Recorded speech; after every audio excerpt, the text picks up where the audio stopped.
Muchas gracias, Ricardo, por la invitación y a los sponsors, Sabadell, por todos. Y gracias a vosotros por estar aquí y los que estáis conectados. Si me das un cuarto de hora y me avisas, intentaré al galope algunas reflexiones. A mí me gusta bastante el formato Chatham House, donde se puede decir de todo y después no citar a quien lo ha dicho. Pero como uno ya tiene una edad, me da igual que me citéis. Dice, ¿y esta salvajada quién la dijo? Pucheu, no pasa nada. Me dice Ricardo que es el Comité Económico y Social Europeo. Para mí es un órgano del tratado, tal, nace en el 58, hacía unas funciones muy parecidas a las que ahora hace el Parlamento Europeo, porque el Parlamento Europeo, tan simpático, lo único que ha hecho hasta el Tratado de Lisboa es poder vetar o no los presupuestos de la Unión Europea, y después de Lisboa enredar en los reglamentos ad infinitum con los trílogos. Aparte de, en este momento, condicionar si se pone en marcha la nueva comisión o no, en función de si acepta lo que los Estados miembros han enviado para constituir la nueva comisión. Esto es algo que en la prensa no está, pero esto es así. Entonces, el Comité Económico y Social hace dictámenes sobre todos los actos legislativos que genera la Comisión Europea, o el Parlamento, que genera muy pocos, porque quien los genera es la Comisión y el Consejo, o las presidencias rotatorias de turno. Yo acabo de llegar a la 1 de la madrugada hoy de Polonia, de reunirme ayer por la tarde con la ministra de Relaciones con la Unión Europea, de la que será la nueva presidencia polaca, que entra en funcionamiento el día 1 de enero. Después viene Dinamarca. Eso dirás, ¿y esto qué pasa? ¿Es un tour de por ahí, por Europa? No, es que estamos terminando una presidencia húngara muy interesante para los 3-4 temas que a mí me gustaría tratar con vosotros, que radicalmente han cambiado una tónica o una dinámica que se había marcado en la agenda social y en la agenda verde por la presidencia portuguesa, la española y el seguidismo de la belga. Algo que no ha dicho mi querido amigo Ricard Ramón, que es un surfero, es muy bueno, cambia, que da gusto. La dona immobile cual pima al vento, la comisión y los técnicos de la comisión todavía más. O sea, Wojciechowski era el mejor comisario del mundo y ahora llegará Hansen, que es una maravilla, con una nueva comisión que cambiará bastantes paradigmas. ¿Cuántos? En función de lo que se pueda. Una ralentización de la agenda verde y de la agenda social. La ministra de Relaciones con la Unión Europea de Polonia, en su programa de ayer, nos fijaba un programa claramente económico y de competitividad. Eso quiere decir que los sectores productivos, los consumidores, los jubilados, los parados, van a estar fuera de la agenda. No, para nada. Pero quiere decir que hay una cierta voluntad de reenfoque, que esa sí viene condicionada también por las elecciones al Parlamento Europeo, donde elementos que habían estado en un segundo nivel, como cuál es el lugar en el mundo de esta vieja Europa, de este viejo club, elementos de competitividad y elementos de posición estratégica, están encima de la mesa porque se tiene claro, diga lo que diga el corto plazo y la prensa de cada uno de los Estados miembros, que o es así o no será. Porque la visión podemos hacerla de medio o largo plazo, por supuesto, pero hay que utilizar los parámetros que tenemos encima de la mesa. El documento del G20 de ayer, que concluyó, 21 páginas, donde no dice nada de condenar a Rusia, por ejemplo, por la agresión en Ucrania, en sus 22 páginas, porque no ha habido un consenso para decir nada, porque realmente el mundo es bastante más amplio que lo que escribimos la prensa europea, que ya no la occidental. Y el Gran Sur, organizado o no organizado, con instrumentos como puede ser los BRICS, tiene mucho que decir en los nuevos retos. El documento del G20 sí dice, porque Lula, que era el presidente de turno, lo incluyó con gran énfasis, que realmente había que continuar trabajando en resolver los problemas de hambre en el mundo. No es tolerable que hayamos fijado bajar el nivel de 900 millones de habitantes de este planeta que mueren de hambre o están en un régimen de pobreza paupérrimo antes del COVID, y que después del COVID mantengamos cifras de 800 millones. Eso es intolerable. Y a eso hay que responder con capacidad de producción, con tecnología, en un clima adverso, clima político, pero también clima real.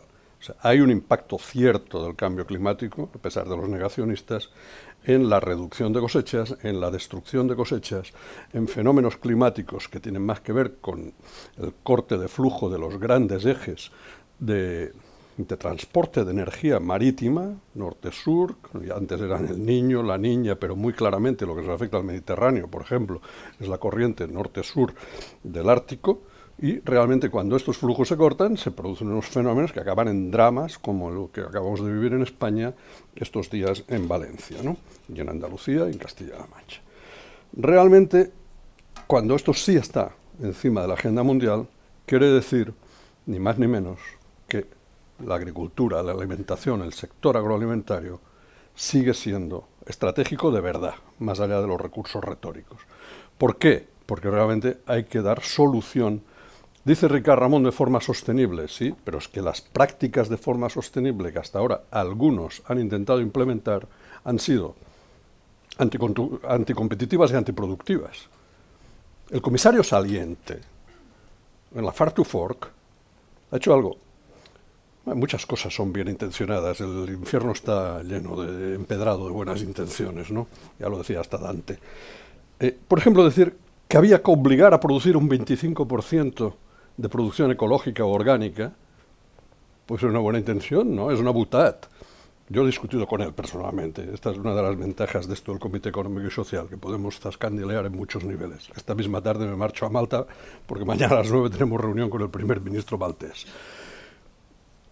Señor comisario, dígame usted que sugiere, por la sostenibilidad, por la salud, por el buen hacer, que una gran parte del consumo sea en producción orgánica, incentívelo y no se preocupe que agricultores, industria, distribución, lo haremos, siempre y cuando lo compren. No puede hacerlo al revés, obligo a, sin haber creado primero la demanda. Un disparate. No puede decir usted que más de 7 cerdos es una multinacional. Mire, escuche, en España, en Dinamarca, en Alemania, en Holanda ya no, porque están cerrando, hay una industria productora de carne, de proteína animal, en base a cerdo y a pollo, para que la mayor parte de consumidores tengan acceso a la proteína animal. Algunos, somos mayorcitos, comemos poca carne, porque nos da la gana, voluntariamente, no por imposición. O sea, promover prácticas de menor consumo de proteína animal por el elevado consumo de agua, suelo, etcétera, etcétera, es una buena idea, pero lo que usted no puede hacer es imponerlo y decir que la ganadería intensiva, que en este país funciona, y funciona en Europa, y genera proteína animal a precios accesibles, en base a una importación de soja y maíz de países terceros, de Mercosur, vale, muchas veces libre de impuestos, porque cuando veáis que hoy están cortando las carreteras contra la entrada de Mercosur, Mercosur no afecta a la soja ni al maíz, porque ya estamos importando con arancel cero. Porque España es el primer importador en términos absolutos de cereal de Ucrania, con guerra y sin guerra. Por encima de China, digo en términos absolutos, no digo el primero de la Unión Europea. ¿Por qué? Porque aquí hay esa industria que permite que haya unos menús de catering o menús infantiles en las escuelas, etcétera, etcétera, a unos precios que puedan pagar, porque los salarios no pueden pagar otra cosa. Queda muy bonito decir, la proteína animal, me alargo demasiado con este tema, quería cortarlo rápido, tiene que ser toda de extensivo y tal, y el jamón todo de ibérico, pata negra, y la carne de vacuno de extensivo y tal y cual, y si no, no coma usted. Digo, oiga, esto es 20 euros kilo salida de matadero. Por tanto, 20 euros kilo salida de matadero, el consumidor no puede pagarlo. ¿Y qué consumidor? Digo, coño, el que no está como usted en las instituciones europeas. Porque usted tiene un nivel de nómina tal y cual que puede permitírselo. Los demás, mira, siempre lo hemos dicho, el jamón ibérico es el que menos colesterol genera. Claro, porque lo controla el precio. Entonces, claro, un precio alto, se hace poco. Bien, pongo ese ejemplo de disparates y de adecuación. Cuando digo que realmente vamos a una relajación, no quiero decir que debemos desagendar la agenda verde, el Green Deal. Hay que ser consecuentes, hay que continuar trabajando en la descarbonización, hay que continuar trabajando claramente en la utilización eficiente de recursos escasos, como son los suelos, como son el agua, pero no debemos torpedearnos con iniciativas un tanto absurdas. La última, muy distorsionada en los medios, el reglamento de deforestación. Pongo como ejemplo. El reglamento de deforestación, Ricardo, es algo bien intencionado. Nace de una iniciativa ciudadana europea, como podía ser la idea de no importar productos que se hayan producido con esclavismo, con trabajo infantil, etcétera, etcétera. Es decir, no consumamos productos fruto de la deforestación. Muy bien, pero el Parlamento Europeo se lanza con la idea, la Comisión se lanza con la idea y deciden prohibir la importación de productos que se generen a partir de terrenos deforestados con certificación europea.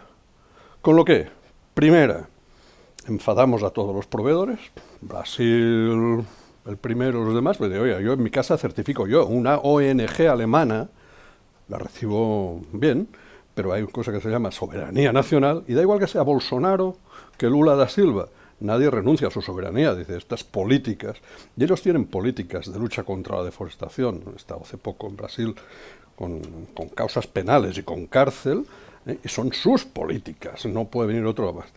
Y la política de deforestación no debía basarse en un reglamento unilateral de la Unión Europea, tenía que ser algo llevado al ámbito multilateral.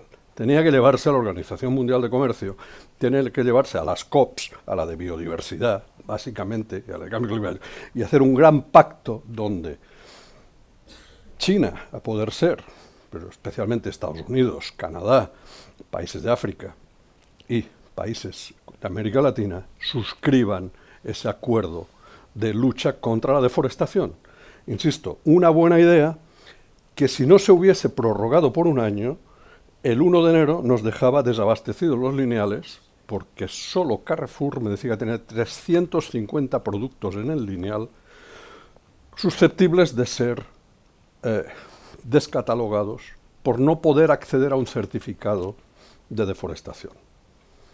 Los productores de cacao del Golfo de Guinea no tenían ni tienen a fecha de hoy ningún sistema de certificación. Por lo tanto nos quedamos sin cacao y distorsionamos los precios. Los grandes productores de carne de vacuno, porque son pocos productos, y soja, por ejemplo, la lectura que hacían era diversa. Si ustedes me exigen esto, que yo estoy dispuesto a hacerlo porque ya estoy trabajando, ya estoy luchando contra la deforestación ilegal, no la legal, olvídeme, mis precios son los de la Bolsa de Chicago y voy a vender al mercado internacional. La cuota de carne que los irlandeses tanto temen, los franceses terrible, las 90.000 toneladas año de beef del posible acuerdo del Mercosur, cada mes es la exportación de un solo país de Mercosur, de Uruguay a China. Por tanto, ¿de qué estamos hablando? ¿De que hay que proteger a los productores europeos de carne vacuna? Por supuesto, pero tenemos instrumentos. Pero no por eso distorsionemos una capacidad, y es el otro gran tema, de trabajar en el ámbito multilateral. Eso es lo que yo os quería plantear, que no ha planteado Ricard. ¿Por qué? Porque los próximos 3 meses, si lo hacemos corto, o 6 meses, si lo hacemos un poco más largos, van a ser muy decisivos en el ámbito geopolítico y geoestratégico. ¿Por qué? Porque de alguna manera, bien, mal o peor, habrá que acabar con el conflicto en Ucrania, con la guerra en Ucrania. Y se acabará, no lo duden, está muy mal decirlo, paz por territorios. O sea, yo creo que Crimea está descontada desde hace años y el Donbass, vete a saber. Y además, la nueva administración Trump, y se ha visto claramente esta semana ya su sombra en las decisiones del G20, va a implicar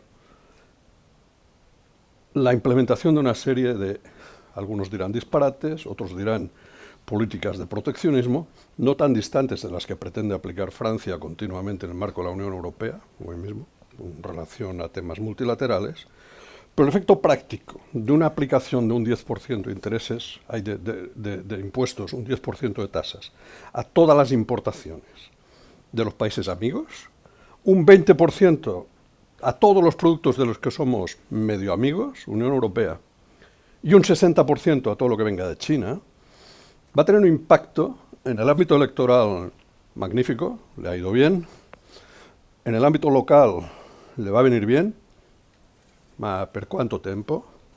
¿Por cuántos meses? Porque le va a meter la inflación al carajo. Los flujos del mercado internacional van a variar de una forma estrepitosa. Esperamos que en el ámbito de la energía tenga menos impacto, porque habrá otras fuentes y otras formas de neutralizarlo, pero en el ámbito de la alimentación va a ser de un impacto brutal. Siempre acción-reacción. ¿Qué hará la administración Trump dentro de 6 meses? No lo sabemos. Probablemente, y eso ya es idea mía, no volverá tanto al ámbito multilateral, sino que irá al acuerdo bilateral. Entonces, te portas bien, me porto bien, te doy, me das, y nos va a meter en un lío de negociación permanente bastante complicado. Para hacer frente, y solo pongo estos temas encima de la mesa, ya no hablo del conflicto en Oriente Medio, pero realmente tenéis claro que o Europa quiere estar en esa mesa negociando o no estará. Primera distorsión, y avanzo rápido. El cortoplacismo de bloquear una Comisión Europea que no entre en vigor la semana que viene, el 1 de diciembre. Si no entra en vigor el 1 de diciembre, salta febrero. Para febrero, no es que haya pasado Navidades, fin de año y Reyes. Ha podido pasar de todo, de todo. Una nueva Comisión Europea a la que, en el ámbito de la defensa, y la seguridad alimentaria es tan estratégico como queramos, pero la seguridad de verdad, y ayer en Polonia nos lo reafirmaban, ¿quién defenderá el lindero, los bordes? Una vez concluido, bien o mal, o muy mal, el lío de Ucrania, ¿quién preservará la línea de defensa en Finlandia, los países bálticos, Hungría, Polonia? Presupuesto comunitario. Un ejército europeo, alguien lo ha dicho, ya no se habla de él. La OTAN, Trump, la primera cosa que ha dicho es que no ponía ni un euro más. Ni un euro más.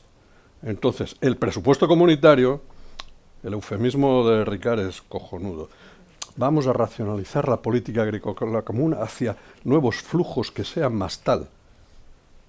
Ayer aprobamos utilizar los fondos FEDER para la gestión de crisis. Y yo lo voté a favor. ¿Por qué? Porque era para aplicarlos a la reconstrucción de Valencia. Pero ya le hemos metido mano a los fondos FEDER. Para dedicar un 4 o un 5% del presupuesto comunitario a los gastos de defensa, o salen de PAC y de fondo regional, o no salen de otro sitio, porque no hay otro fondo. ¿Vale? Porque un incremento de aportación de los Estados miembros al presupuesto comunitario, que debería contemplarse para esa política de defensa común, y debería contemplarse para la ampliación, no está en la hoja de ruta de nadie.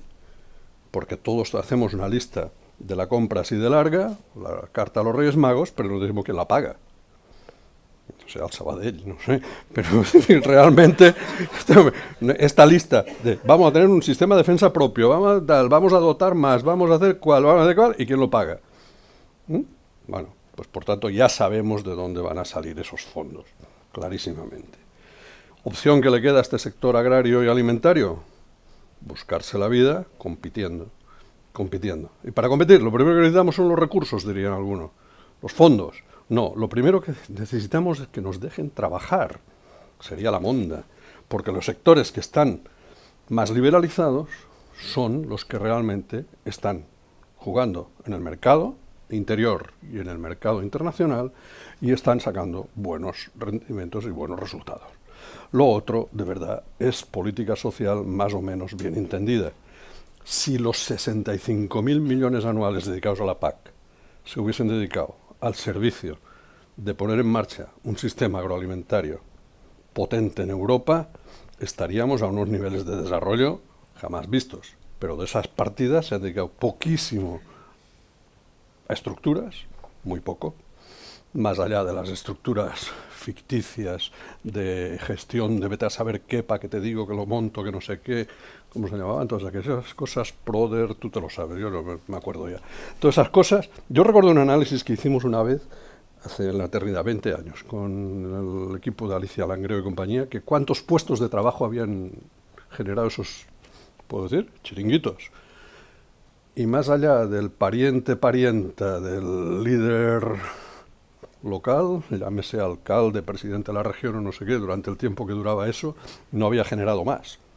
O sea, no habían nacido estructuras empresariales potentes, capaces de generar empleo, estructura del territorio y base territorial. Todas esas estructuras han nacido del ámbito de pequeñas y medianas empresas, de cooperativas y de algunas otras empresas que sí han apostado por el territorio, pero han apostado por productos que no eran ficticios, por productos que realmente tenían aceptación en el mercado, y esa ha sido una buena inversión. Pero no ha sido la dirección de los fondos comunitarios normalmente. Insisto, la mejor receta es apuesta por la competitividad, apuesta por el mercado interior y en el ámbito internacional el multilateralismo. No hay otra. Que no es la música que se escucha. La música que se escucha es que Michel Barnier, primer ministro francés y amigos, tuvo el miércoles de la semana pasada en Bruselas a oponerse a tope al cierre del acuerdo con Mercosur. En vez de estar diciendo dónde me duele el Mercosur y qué debo hacer para apoyar a esos sectores que van a salir lesionados, o cómo pido reciprocidad, y cada vez que piden reciprocidad, yo cuando hago la lista lo primero que hay que pedir es desregulación en Europa. O sea, no quiere decir fastidiemos al paraguayo, al uruguayo, a no sé quién. Ni no, esa tontería que usted ha gestado, que me hace competir con una mano atada en la espalda, coño, simplemente corte la brida y ya está. Mire, ya estoy igual que el brasileño. Se acabó. ¿Por qué? Porque en los temas de seguridad alimentaria y de garantía del consumidor vamos a estar de acuerdo ambas partes. Si no hay más. Si es fácil, pero no es lo que está de moda, ¿no? Por tanto, impuestos, aranceles y exceso de regulación deben ir en paralelo a su desmantelamiento, a la mejora de la competitividad y el acceso a los mercados. Negociar en ese ámbito que os he anunciado me preocupa mucho. Si en vez de ir a Ginebra, a la Organización Mundial de Comercio, tenemos que ir a acuerdos región por región o país por país, y hay uno, el primo de Zumosol, todavía, Estados Unidos, que negocia a su aire después de este proceso de involución, va a necesitar una Comisión Europea, más que los Estados miembros, muy directa. Y en este momento, no lo olvidemos, el ámbito político es muy importante. La única presidenta que tiene de Estado miembro de medio pelo europeo, que tiene el trato directo con la nueva administración Trump, es Giorgia Meloni. Scholz ha convocado elecciones para febrero. En el mejor de los casos, me decían mis colegas de la DBA, de la patronal alemana, que se reían mucho del disparate este de aquí, de si nombramos o no nombramos a Teresa Rivera, me decían que están abocados a la gran coalición. Otra vez, CDU, CSU, socialdemócratas, porque el auge de Alternativa por Alemania es muy potente y van a tener tal. Pero por tanto, ese liderazgo no está, esa interlocución con Estados Unidos. Francia, ni os lo cuento, está en esa posición terrible, todas las calles, las carreteras cortadas, tal. España muy en minoría en estos ámbitos multilaterales, muy en minoría. Mañana a ver qué nos cuenta este primer ministro maltés, pero ahí hay poca tal. Y las prioridades, de verdad, las prioridades son más en este momento a nivel europeo de defensa y de ver cómo salvamos los trastos que otra cosa. Por tanto, y voy concluyendo, que la Comisión espabile, que en los temas de etiquetado que te preocupan, a mí también te da igual. Primero que te diré que la competencia es de los Estados miembros, coño, se lo he dicho 1000 veces. Me dicen, mis empresas, asustadísimas todas, nos van a imponer el Nutri-Score, nos van a imponer no sé qué, no te van a imponer nada, es competencia estatal, nacional. La única competencia que tiene exclusiva la Unión Europea es la de comercio, y no tiene otra, y es lo que debería estar haciendo. Si en su momento, y acabo con esto, y me diréis, joder, qué liberal y qué tal está el pucheo, pues sí, si hubiésemos avanzado en el acuerdo del TTIP, el acuerdo con Estados Unidos, hoy no estaríamos con todos estos miedos. Solo hemos sido capaces de cerrar un acuerdo, imaginaos, con Canadá, con grandísimos problemas. Imagínate, ni somos concurrentes en nada. Son absolutamente asimilables en el ámbito cultural, democrático, lo que tú quieras. Y solo hemos cerrado un acuerdo con Canadá. Hombre, hemos hecho pequeñas cosas, pero por ejemplo, México lo tenemos ahí pendiente de. Chile nos ha costado ratificar la renovación del acuerdo ciento y la mar. Acuerdos en los que somos, como europeos, absolutamente posiciones favorables. Y España mucho más. España mucho más, incluso en el sector agrario y agroalimentario, porque todo lo que es producto envasado, aceites, vinos, conservas, etcétera, etcétera, esos son nuestros mercados. Y desmantelar, por ejemplo, una traba arancelaria de 20 puntos con Brasil para el mercado del vino español, no es una oportunidad, es una necesidad. Pues no, estamos a la gresca de que todo esto es muy malo porque nos traerán la soja. Joder, que la soja llega sin arancel, que la tenemos por tratado. En fin, estas son mis sufrimientos en el ámbito este europeo. Me lo paso bien, tengo que decirlo, pero me preocupa que no seamos capaces de explicar esto un poco más y de que la sociedad española, no por la desinformación, sino por el cortoplacismo, no sea capaz de ver que aquí no lo estamos jugando mucho más. Insisto, estaros todos muy atentos a lo que pase en los próximos 3-6 meses, porque sí, de verdad, estamos ante un momento histórico de cambio. El Gran Sur está tomando mucho protagonismo y consolidándolo en espacios que deberían ser europeos, claramente, África y América Latina. El esfuerzo en África y América Latina debería continuar siendo nuestra prioridad para seguir manteniendo un mínimo rol en el ámbito multilateral. Si no, si estamos mirando cómo la están peinando, nos vamos a quedar viéndola pasar con una sociedad gruñona, tal, antes con un nivel cultural más o menos alto, una calidad de vida, llámale como quieras, más o menos tal, que todo queda desconfigurado con una guerra a la puerta de casa. O dos, de altísimo riesgo, porque lo de la broma esta de te dejo tirar misiles un poco más y el otro cambia su legislación para poder utilizar el arma nuclear de antes de ayer, no es una broma, es un altísimo riesgo. Entonces, como quiero que sigamos viéndonos aquí y no en Nueva Zelanda, ¿no?, para ir a un sitio suficientemente tranquilo a la otra parte del mundo, y yo creo que lo que hay que hacer, Ricardo, es seguir trabajando como empresas y como sociedad en que las cosas se hagan un poco mejor. Todo el mundo tiene la legitimidad de discutir con el vecino, el cortoplacismo, no sé qué. Lo del vetar a Teresa Rivera es una broma de mal gusto, no por Teresa Rivera, sino por retrasar la configuración de la Comisión. Arreglenlo como quieran, pero la Comisión Europea tiene que empezar a trabajar ya.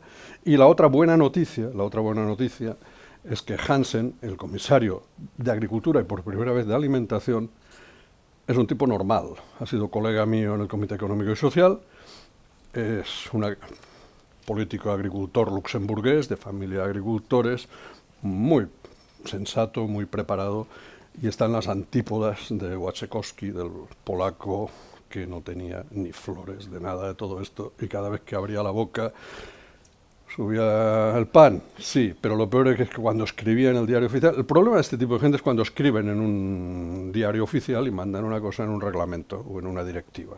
Entonces es cuando realmente esto se desballesta. Y de verdad, yo no estoy para nada contra la agenda social ni el Green Deal, digo que hay que mantenerlas, pero mantenerlas en su justo sentido. Y que en este momento, de verdad, competitividad y mercado interior deben ser dos temas descontados para trabajar full time. Y a partir de aquí, en el ámbito multilateral, buscar un espacio para esta vieja Europa, que si no, lo perderá y no estará. Esos son los disparates que os puedo contar así de corto medio plazo, Ricardo. Hay muchos más. Venga, gracias.